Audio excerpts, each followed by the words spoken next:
Before the war turns against Japan, there is one name that dominates the Southwest Pacific: Rabaul. To Japanese planners, Rabaul is not just a base, it is geography weaponized, a deep, sheltered harbor formed by an ancient volcanic caldera, surrounded by steep hills, protected from storms, naturally concealed from observation. Few locations in the Pacific offer such advantages. When Japan captures Rabaul in early 1942, its value is immediately understood. This is not a temporary outpost. This is a fortress in the making. From Rabaul, Japan can project power across New Guinea, the Solomon Islands, and the Bismarck Sea. Aircraft can reach Allied shipping lanes. Warships can sortie under cover of land-based air.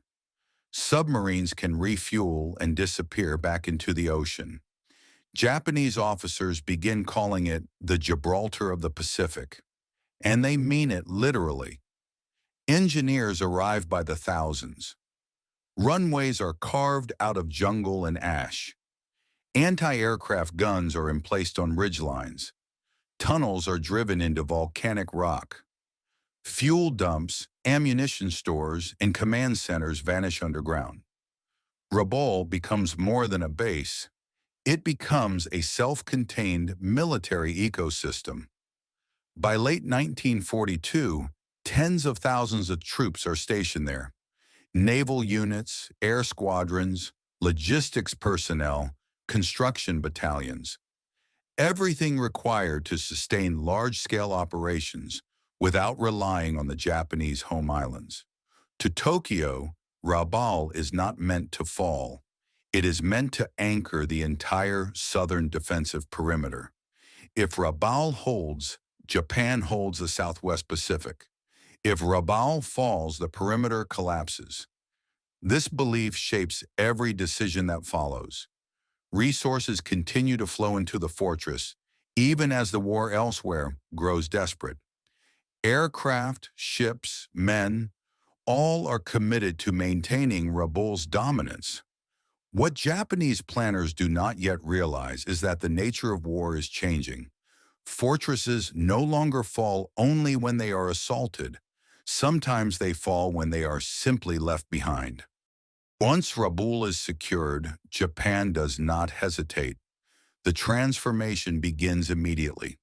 What was once a colonial port is reshaped into a vast military complex, engineered to sustain war on an industrial scale.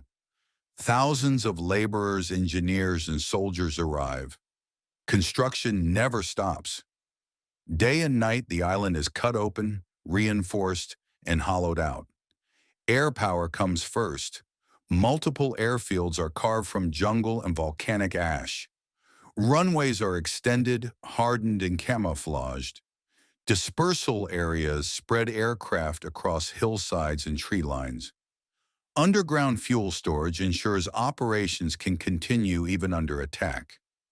Rabaul becomes one of the largest concentrations of Japanese air power in the Pacific.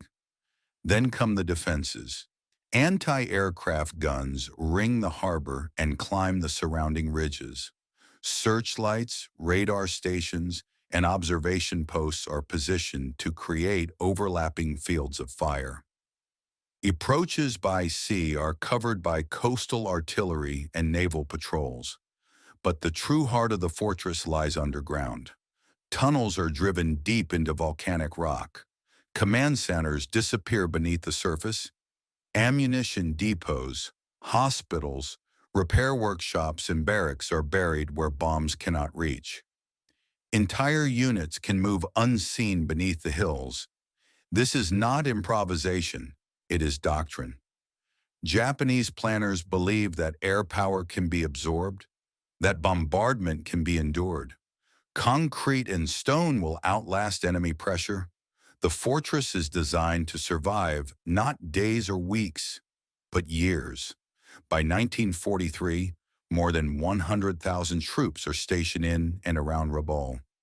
Naval crews, air units, construction battalions, and logistics personnel form a self-contained garrison. Supplies flow in by sea. The base feeds itself, fuels itself, repairs itself. On paper, it is impregnable. Rabaul is not meant to maneuver. It is meant to endure. From Tokyo's perspective, this makes perfect sense. Fortresses have always been anchors of empire. As long as Rabaul holds, Japan can contest every Allied move in the Southwest Pacific. What Japanese planners fail to consider is a simple shift in enemy thinking. The Allies are no longer asking how to break the fortress. They are asking whether it needs to be broken at all. By late 1943, Allied reconnaissance leaves little doubt. Rabaul is massive, Rabaul is fortified, and Rabaul is prepared to bleed any force that attempts to take it head-on. Aerial photographs reveal layers of defense stacked one upon another. Multiple airfields capable of sustaining constant fighter coverage. Dense anti-aircraft belts.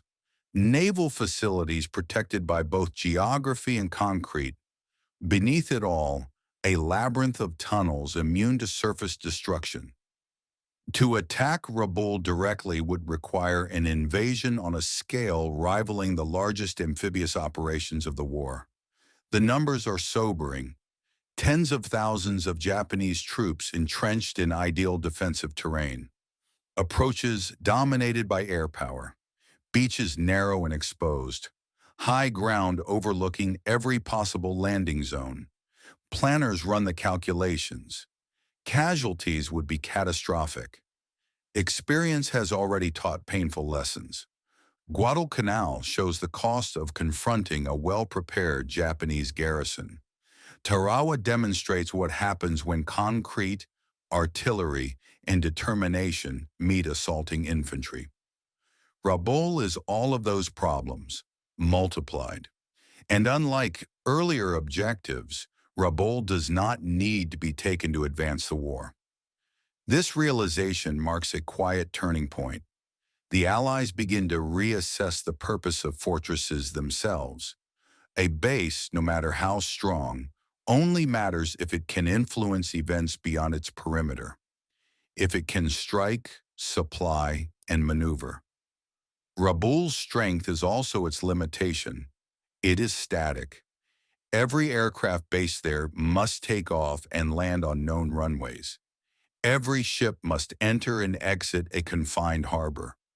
Every supply convoy must cross waters increasingly dominated by Allied submarines and aircraft. The fortress is powerful, but it is predictable. In planning rooms far from the Pacific heat, a new question replaces the old one. Not how do we take Rabaul, but what happens if we don't? The answer is unsettling for Japanese planners and liberating for the Allies. If Rabaul can be isolated, if its airfields can be neutralized, if its supply lines can be severed, then the fortress becomes irrelevant, still standing, still armed, still occupied, but strategically dead.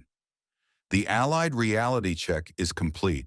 The goal is no longer conquest, it is containment. The decision is made quietly. There is no dramatic announcement, no declaration of victory or retreat. Rabaul will not be invaded. For generations of military thinkers, this would have been unthinkable. Fortresses exist to be taken. Their fall is meant to signal dominance, control, and finality. Leaving one behind feels incomplete, almost wrong. But by 1943, Allied commanders are no longer fighting the wars of the past. They are fighting a war of logistics, air power, and momentum. An invasion of Rabaul would consume divisions, ships, and aircraft desperately needed elsewhere. Every soldier landing on its beaches would be a soldier unavailable for advancing across New Guinea, the Solomons, and toward the Philippines. Rabaul presents the Allies with a choice.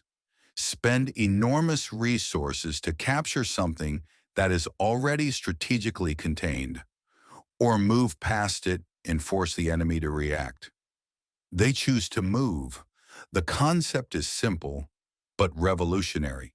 Neutralize the fortress without touching it. Allied planners recognize that Rabaul's strength depends entirely on connection. Aircraft need fuel, troops need food, ships need safe passage. Cut those links, and the fortress becomes a burden rather than an asset. This is not mercy, it is efficiency. Airfields within range of Rabaul are seized instead. New bases appear closer and closer, shrinking the space in which Japanese aircraft can operate. Submarines tighten their grip on surrounding sea lanes. Bombers strike runways, ports, and supply dumps, not to destroy the base, but to keep it unusable. Rabaul is forced into a defensive crouch. Aircraft take off, but cannot reach decisive targets. Ships hesitate to sortie, knowing they may not return. Supplies arrive sporadically, if at all. The garrison remains intact, but increasingly powerless. For the first time, a major fortress is defeated without being stormed, not captured, not surrendered, but rendered irrelevant. This decision marks a fundamental shift in modern warfare. Victory no longer requires occupation. Sometimes it only requires isolation. And Rabaul is about to become the clearest example of that truth. A fortress does not die from a single blow. It dies when its lifelines are severed.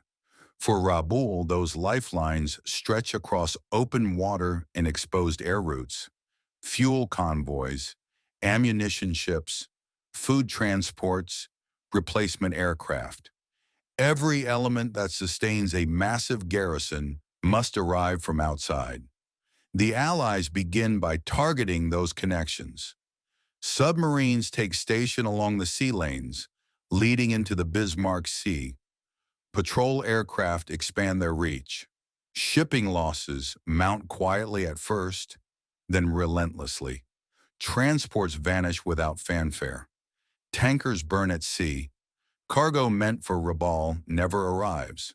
The effect is cumulative. Each lost ship forces difficult choices inside the fortress.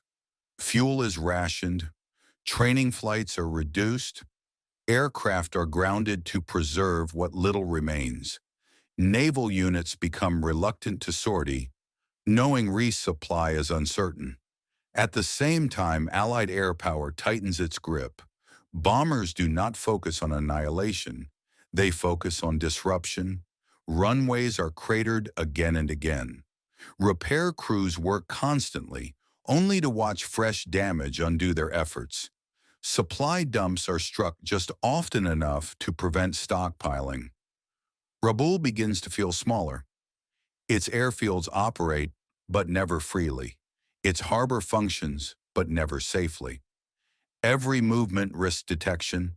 Every convoy risks destruction. What makes this strategy so effective is its patience. There is no deadline, no decisive battle required. The Allies do not need Rabaul to collapse today or tomorrow. They only need it to stop influencing the wider war.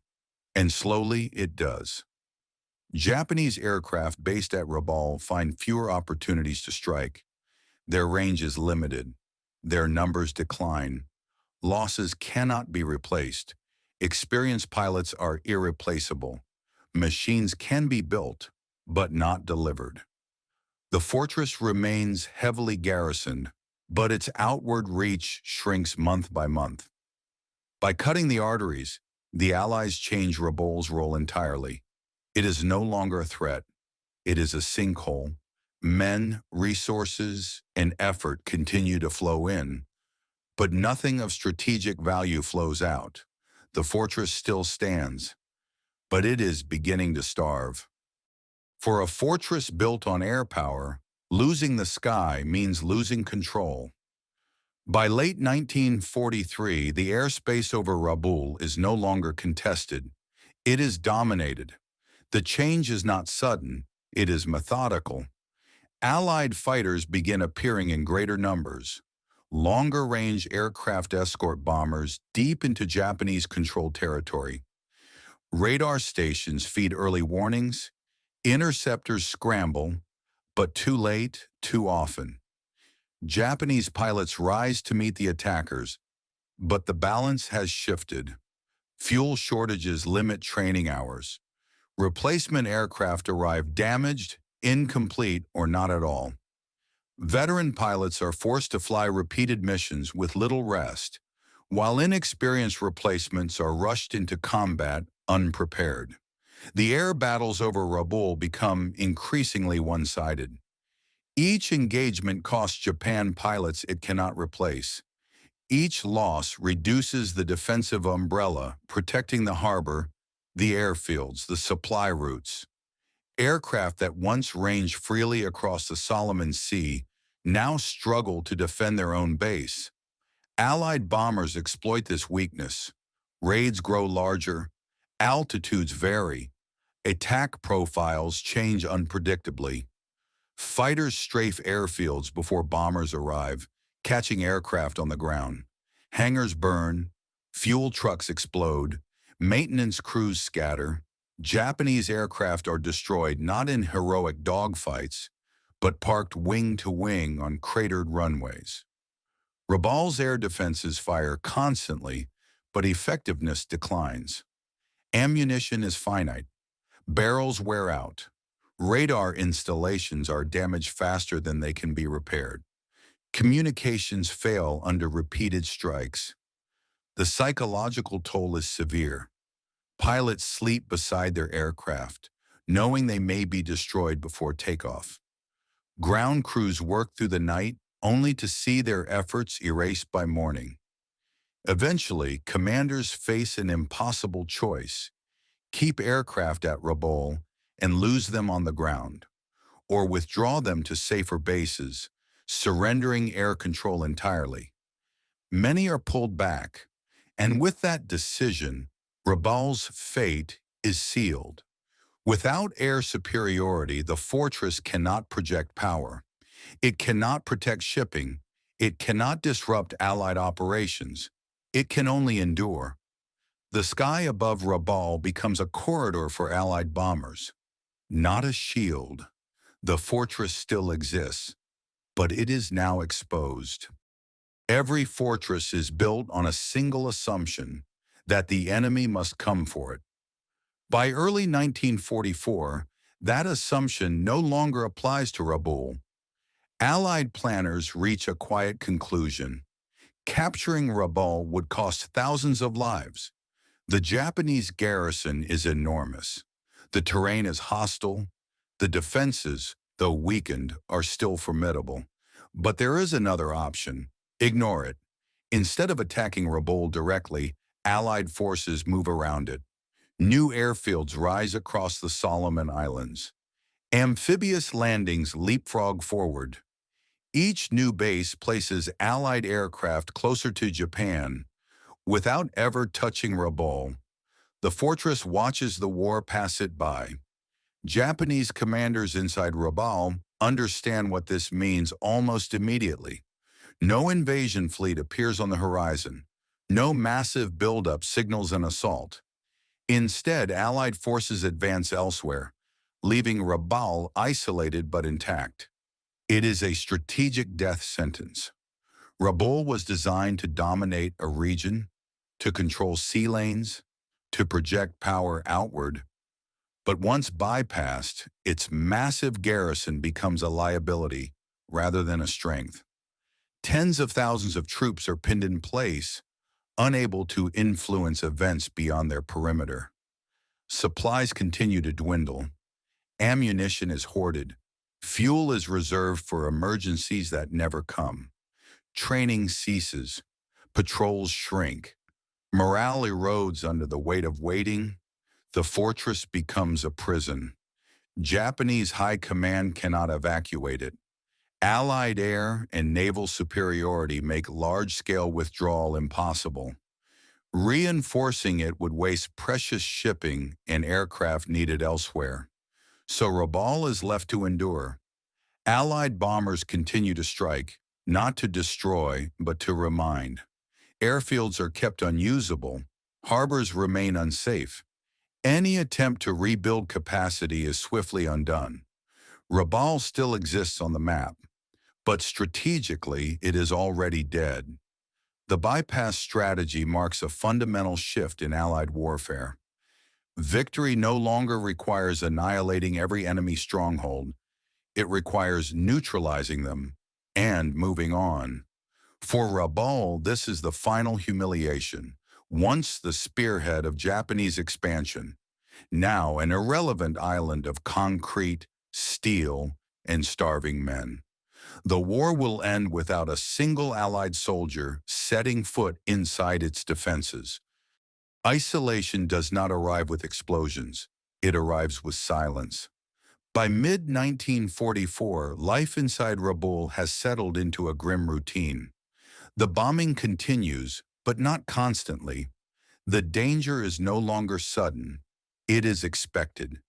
Days are measured by air raid warnings. When the sirens sound, men move automatically. Dugouts fill. Anti-aircraft crews take their positions, knowing the outcome rarely changes. Bombs fall, dust settles, repairs begin, and then they wait again. Food becomes monotonous and scarce. Rice rations shrink. Fresh supplies vanish entirely. What cannot be grown locally is simply unavailable. Malnutrition spreads quietly, weakening men long before disease finishes the job. Medical facilities are overwhelmed. There are no replacements for medicines consumed or destroyed. Wounded men recover slowly, if at all. Tropical illnesses, malaria, dysentery, skin infections, become constant companions. Doctors improvise. Nurses ration bandages. Survival replaces recovery as the goal. Morale erodes unevenly. Some soldiers cling to discipline. Others retreat inward, performing duties without belief and purpose. Letters from home arrive rarely, if at all. Rumors replace news. Japan is winning. Japan is losing. Tokyo will counterattack.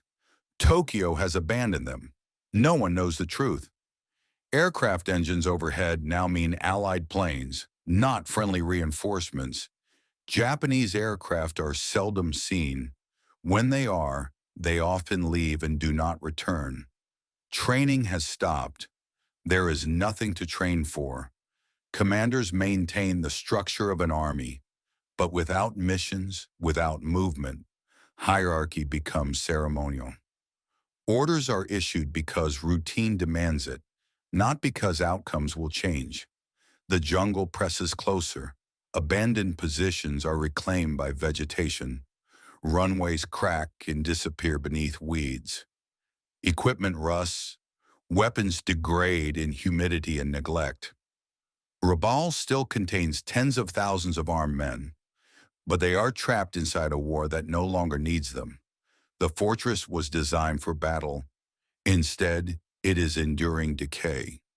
And with every passing month, survival itself becomes the final mission.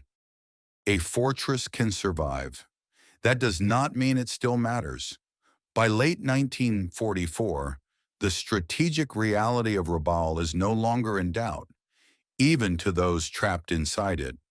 The war has moved on. The front lines lie hundreds of miles away.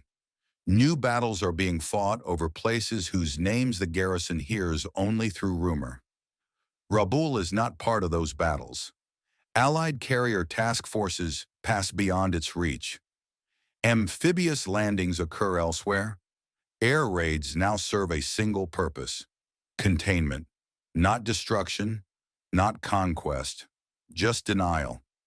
Japanese commanders finally understand what this means. They have not been spared. They have been discarded. The enormous concentration of troops at Rabaul, once a symbol of power, has become strategically irrelevant. Tens of thousands of soldiers sit immobilized, consuming dwindling supplies, unable to influence the outcome of the war in any meaningful way. No counteroffensive will come. No evacuation will be ordered. No relief force will break through Allied air and naval dominance. The fortress has become a statistic. High command in Tokyo no longer speaks of Rabaul in operational plans. It appears only in reports, as a location to be monitored, not used. Its garrison exists on paper, but not in strategy. Inside the perimeter, this realization spreads quietly. Men stop asking when the next mission will come. They ask instead how long food will last, how many medicines remain, whether surrender is worse than slow extinction. Discipline weakens, not through mutiny, but exhaustion. Weapons are clean, though they will never be fired in combat.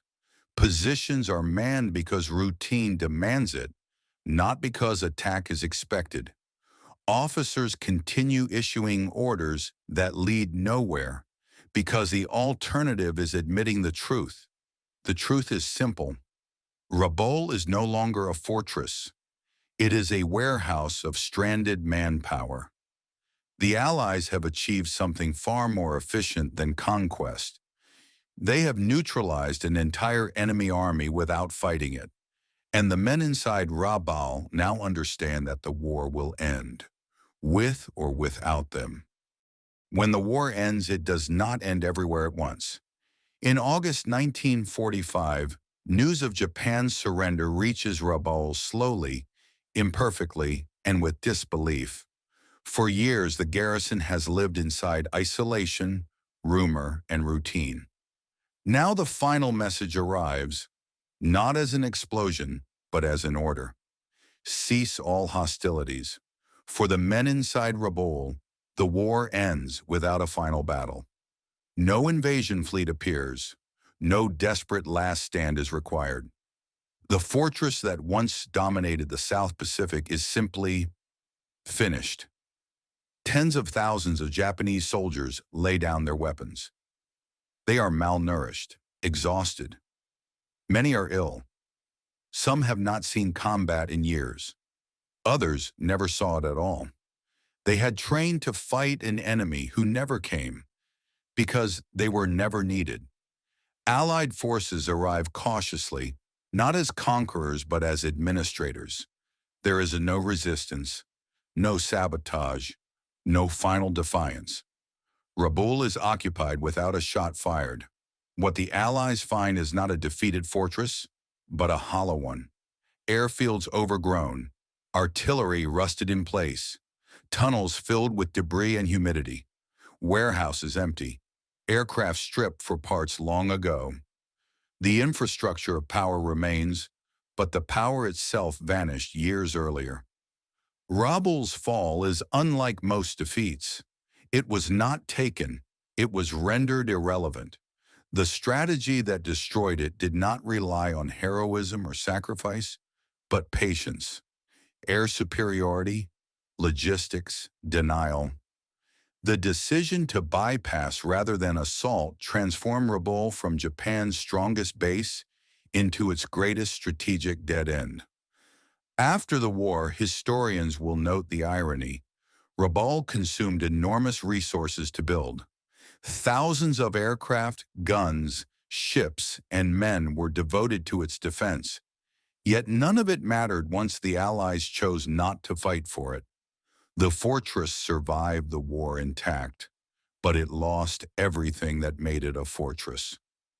Rabaul did not fall in flames. It faded.